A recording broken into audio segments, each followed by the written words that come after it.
안녕하세요. 지난주 하나바이블 5과 노아를 통하여라는 주제로 하나님 나라는 하나님의 은혜로 계속됨을 함께 나누었습니다. 한 주간 다시 시작하게 기회를 주시는 하나님께 감사하는 한 주가 되었으리라 믿습니다. 오늘은 그럼에도 불구하고 또 한 번 죄악으로 가득한 인간들에게 또다시 기회를 주시며 은혜를 베푸신 하나님에 대하여 함께 배워보려고 하는데요. 이제 저와 함께 청소년부 6과 교사교육 강의를 시작하도록 하겠습니다. 학생용 교재 18페이지와 교사용 교재 56페이지를 참고해 주세요. 6과 흩으셨더라. 창세기 11장 1절에서 9절을 배우게 되고요. 외울 말씀은 창세기 11장 8절 여호와께서 거기서 그들을 온 지면에 흩으셨으므로 그들이 그 도시를 건설하기를 그쳤더라 입니다. 아멘. 육가를 통해 우리는 하나님은 겸손한 사람을 세우시는 분이심을 믿고 교만한 사람들을 흩으심을 알고 하나님 앞에서 겸손하게 살아가야 함을 배우게 됩니다. 이번 주 선행학습은 바벨탑을 쌓은 사람들을 살펴보게 되는데요. 하나님은 인간들에게 스스로 구원 얻을 방법을 찾으라는 것이 아니라 땅에서 생육하고 번성하며 충만하라는 언약의 말씀이었죠. 그러나 인간은 하나님의 약속을 따르지 않았고 오히려 자신들의 생각대로 자신들의 노력으로 구원을 얻고자 했습니다. 하나님을 믿지 않는 교만함, 불신앙의 죄를 짓게 된 거죠. 이런 인간들의 죄에 대한 심판으로 하나님은 언어를 혼잡하게 하셨습니다. 그리고 결국 온 지면으로 흩어지게 된 거죠. 그래서 오늘의 키워드는 교만, 심판, 흩으심입니다. 하나님이 사람들을 흩으셨지만 이것이 또 다른 어떤 은혜가 숨겨졌는지 함께 배우게 될 것입니다. 이제 앱에 있는 주중신앙 점검 사항을 함께 확인하고 한 주간 말씀을 잘 실천했는지 또 길을 걷다 실천 사항을 잘 나누었는지 했는지 한번 점검해 보려 합니다. 특별히 지난 한 주는 하나님의 은혜에 감사하는 성경 구절 찬양을 찾아 친구들에게 소개하고 느낀 점을 서로 이야기해 보는 거였는데요. 함께 찾은 구절을 다시 한번 읽어보는 것도 좋을 것 같습니다. 또한 함께 찾은 찬양으로 반특송을 준비해도 풍성한 성경 공부 적용이 될 것입니다. 그리고 나서 오늘 들은 말씀을 단어나 문장으로 정리해 서로 나누어 보는 겁니다. 내용을 재미있게 각색하여 정리한 친구에게 베스트 키워드로 선정하여 칭찬해 주는 것도 성경 공부의 묘미가 될 것입니다. 이제 숲을 만나다로 넘어가겠습니다. 육과 전체적인 그림을 그려보겠는데요. 사람들은 왜 바벨탑을 쌓으려고 했을까라는 질문입니다. 성경 말씀을 통해 대답할 수 있습니다. 첫 번째로 우리 이름을 내고라는 거죠. 교만이란 하나님의 이름이 아닌 자기의 이름을 유명하게 하려 하는 것을 말하는데 인간들은 바벨탑을 쌓으며 자신들의 이름을 빛나게 하는 목적으로 바벨탑을 쌓은 것입니다. 두 번째로 흩어짐을 면하자라는 거죠. 불순종은 세상을 가득 채우고 땅 위에 충만하라는 하나님의 뜻을 거역하는 행동을 말하는데요. 이것이 바벨탑을 쌓은 이유들입니다. 그렇다면 나아가서 사람들이 바벨탑을 쌓자 하나님은 언어를 혼란시키셨어요. 근데 왜 그러셨을까요? 그 이유에 대해서도 한번 생각해 보는 것도 재미있을 것 같습니다. 물론 성경에는 그들이 서로 알아듣지 못하게 하자 그 말씀을 하셨어요. 그래서 언어를 혼잡하게 하신 것입니다. 그 이유가 뭘까요? 여러 대답이 나올 수 있는데요. 함께 생각하며 토의하는 것이 중요합니다. 이 워키라는 학자는 한 언어를 구사하는 것이 사람들의 힘과 결속력의 원천이라고 말합니다. 이 질문에 대한 대답은 학생들의 상상 영역으로 맡겨두는 것도 좋은 방법이라는 거죠. 어떤 대답을 하는지 그 상상력을 존중해 주어야 합니다. 마틴 로이드 존스 목사 역시 성경을 대할 때 풍부한 상상력이야말로 하나님 말씀을 이해하는데 탁월한 도움이 된다. 이렇게 얘기를 했습니다. 그러니까 중요한 것은 하나님은 교만한 사람을 싫어하시고 그들의 계획을 흩으시는 분임을 분명히 기억해야 한다는 거예요. 자, 이 흩으심에 대해서 구체적으로 알아보도록 하겠습니다. 자, 나무를 보다 영상을 이제 시청할 것이고요. 이 영상은 한 바닷가에서 멋진 모래성을 쌓습니다. 그러나 파도가 지나고 나면 모래성은 흔적조차 없이 사라지게 되죠. 교만의 탑을 쌓는 것도 마찬가지라는 겁니다. 노아 홍수 사건 이후에도 인간은 계속해서 교만했습니다. 결국 하나님은 그들을 흩으셨습니다. 그러나 하나님은 그분의 나라를 세우시기 위해 은혜를 허락하시고 일하며 계심을 기억해야 합니다. 하나님이 원하시지 않는 일을 행하는 교만한 사람에게는 심판이 있음을 짚어주는 것입니다. 이제 열매를 맺다 질문을 통해 흩어짐 의미에 대해서 좀 더 생각해 보도록 하겠습니다. 우선 육가 내용을 한번 생각해 볼게요. 육가는 바벨탑 사건을 다루게 되는데요. 스스로 교만하여 하나님을 버리고 자신의 지혜로 안전과 보호의 길을 찾는 사람들을 심판하십니다. 이들의 언어를 혼잡하게 하시고 흩으신 거죠. 하나님은 은혜로우시고 참 좋으신 분이시지만 하나님처럼 높아지려는 사람들의 죄악을 지나치지 않으세요. 이 말씀을 거울 삼아 우리는 자신을 되돌아봐야 할 거예요. 하나님은 또한 심판 중에도 은혜와 약속을 그치지 않으시는 분임을 기억합니다. 창세기 3장과 9장에 이어 다시금 수많은 사람이 땅에 편만하게 나아가 번성하게 하시고 창세기 12장에 아브라함을 부르시는 일의 토대를 준비하십니다. 그리하여 열방을 회복시키시는 과정을 전개하십니다.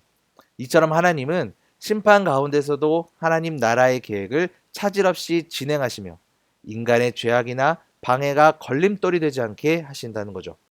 우리는 학생들에게 먼저 하나님은 교만한 사람들은 흩으시며 심판하신다는 사실을 알려주어 삶의 경고로 삼게 해야 합니다. 또한 심판 가운데서도 하나님의 은혜와 사랑의 계획에는 변함이 없으시고 하나님 나라의 완성을 향해 나아감을 가르쳐야 합니다.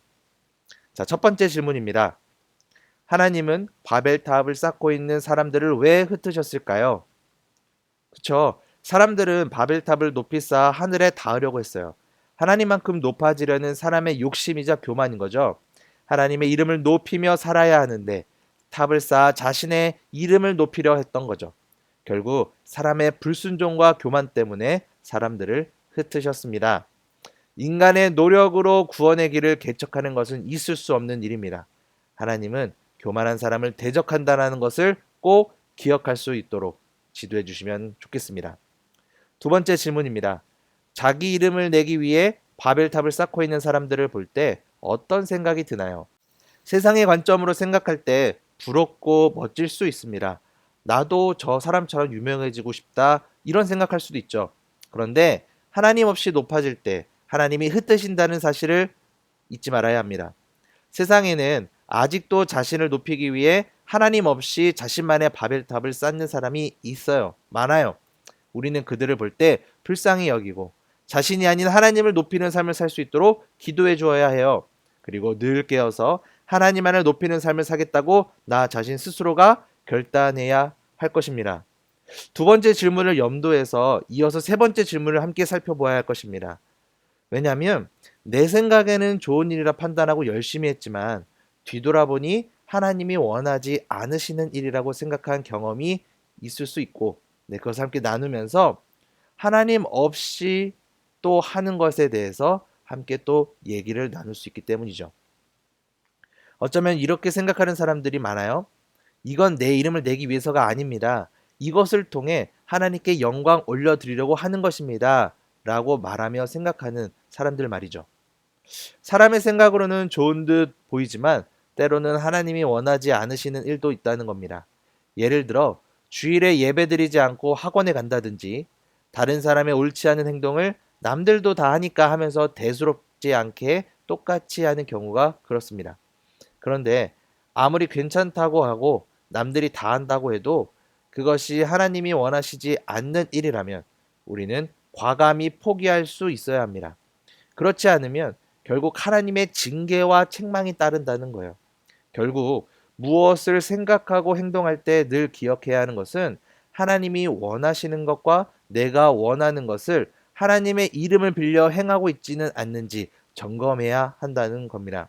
하나님의 영광을 위해서 한다고 하지만 내 욕심과 내 자랑을 위해서 노력하고 있지는 않는지 한번 다시 생각해 봤으면 좋겠습니다. 추가 질문입니다. 바벨탑 사건이 오늘 나에게 어떤 교훈을 주나요? 하나님을 대신하여 사람에게 통치를 허락하신 것은 우리를 통해 그분의 나라를 이어가기 위함이었습니다. 우리는 나 혼자 할 수 있어, 하나님 없어도 돼 라는 교만한 마음을 가져서는 안 되겠죠? 하나님은 교만한 사람을 흩으신다는 것을 기억해서 오늘도 말씀에 순복하고 하나님의 은혜를 간구하는 우리 귀한 청소년들이 되기를 권면해 주면 좋겠습니다. 이제 열매를 맺다 해서 배운 내용을 토대로 더 하나 바이블 한 문장을 읽어보겠습니다. 하나님은 교만한 사람을 흩으십니다. 교사가 성경 공부를 준비하면서 정리한 내용을 학생들에게 소개하면 좋은데요. 저는 이렇게 정리해 보겠습니다. 나의 모든 삶의 영역에서 하나님을 주인으로 고백하겠습니다. 내가 주인이 되는 삶이 아닌 하나님이 주인이 되는 삶으로 살아갈 때 교만을 멀리할 수 있고, 그리고 하나님 안에서 모든 것이 형통할 수 있음을 한번 알려주면 좋겠습니다. 이제 배운 내용을 한 주간 세상에서 실천할 수 있도록 길을 걷다 미션을 부여합니다. 이번 한 주간은 하나님의 말씀에 순종하여 겸손하게 살아가기 위해 한 주간 아래의 표를 작성해 보는 건데요. 진로, 성, SNS 영역 등 하나님이 원하시는 내 모습이 무엇인지 생각해 보고 서로 나누어 볼 것입니다. 추가 미션을 부여할 수도 있어요. 하나님을 높이는 것과 나를 높이는 것을 구별해 보는 겁니다. 어떤 행동이나 말이 나를 높이는 행동인지, 또 하나님을 높이는 모습인지 생각해 보고 서로 나눠 보게 하는 겁니다. 재밌을 것 같죠? 이제 선생님들의 주중 신앙생활을 돕는 팁을 소개하겠습니다. 바벨탑 사건은 우리 인생을 이야기하고 일상을 돌아보게 합니다. 삶의 기준은 하나님 말씀이어야 하며 우리는 그 말씀 앞에 순종해야 합니다. 특별히 이번 한 주 우리 학생들이 속한 분야나 관심을 둔 영역에 대해 이야기하고 어떠한 자세로 살아가야 할지 생각해 볼 수 있도록 합니다. 예를 들어 진로를 어떻게 정할 것인가, 성은 어떻게 바라볼 것인가, SNS에서는 어떻게 활동할 것인가를 함께 생각해 보자는 겁니다. 이로써 육과 흩으셨다라의 내용을 살펴보았는데요. 말씀의 의미를 잘 기억하고 그리고 그 말씀을 마음에 잘 새겨서 오늘도 멋지게 살아내는 찬란한 하루를 보내시기 바랍니다. 함께 기도하고 마치도록 하겠습니다. 인도해 주시는 하나님 아버지, 오늘 성경 공부 시간을 통해 하나님은 교만한 사람을 흩으시고 겸손한 사람을 사용하셔서 하나님 나라를 완성해 가신다는 사실을 알게 해주셔서 감사합니다. 스스로의 만족과 유익을 위해서가 아니라 하나님을 위해 하루하루 최선을 다해 살아가는 우리가 되게 해주세요. 또한 하나님께 영광 올려드리며 아버지의 이름을 높이는 자들이 되게 해주세요. 입술로만 아니라 오직 마음과 행동으로 행함이 있는 믿음을 올려드리길 소망합니다. 예수님의 이름으로 기도합니다. 아멘.